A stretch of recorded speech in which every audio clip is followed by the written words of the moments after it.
Hello दोस्तों, आप लोगों को मेरा सादर प्रणाम। कैसे हैं आप लोग। आज की हमारी कहानी है नवरात्रि की सच्ची कथा। प्राचीन समय में सुरथ नाम के राजा थे।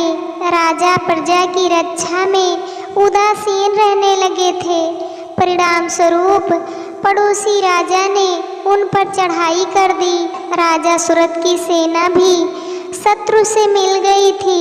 परिणाम स्वरूप राजा सुरथ की हार हुई और वह जान बचाकर जंगल की तरफ भागे। उसी वन में समाधि नाम का एक बनिया अपनी स्त्री एवं संतान के दुर्व्यवहार के कारण निवास करता था। उसी वन में बनिया समाधि और राजा सुरथ की भेंट हुई।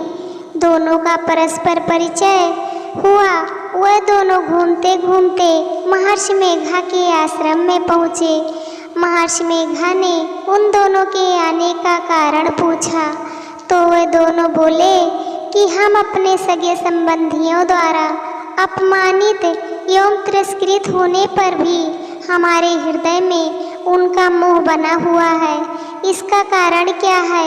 महर्षि मेघा ने उन्हें समझाया कि मन शक्ति के अधीन होता है और आदिशक्ति के अविद्या और विद्या दो रूप हैं। विद्या ज्ञान स्वरूप है और अविद्या ज्ञान स्वरूप। जो व्यक्ति अविद्या के आदिकरण रूप में उपासना करते हैं उन्हें वह विद्या रूपा प्राप्त होकर मोक्ष प्रदान करती हैं। इतना सुन राजा सुरथ ने प्रश्न किया, हे महर्षि, देवी कौन है, उनका जन्म कैसे हुआ।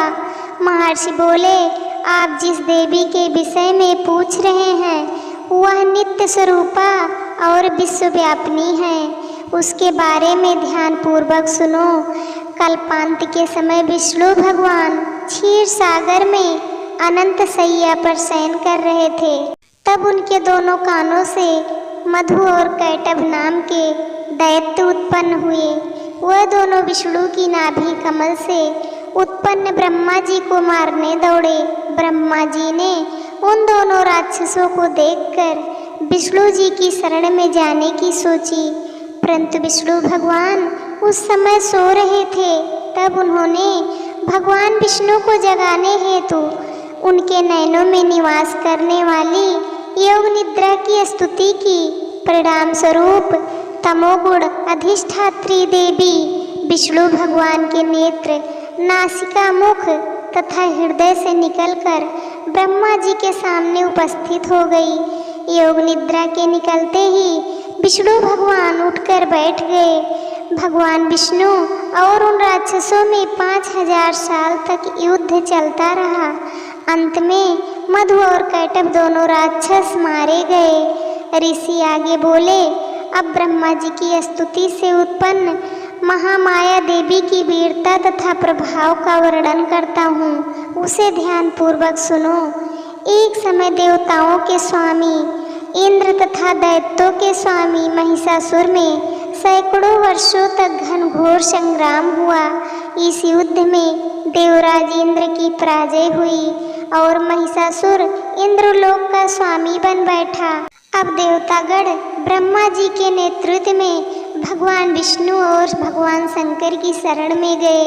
देवताओं की बातें सुनकर भगवान विष्णु तथा भगवान शंकर क्रोधित हुए।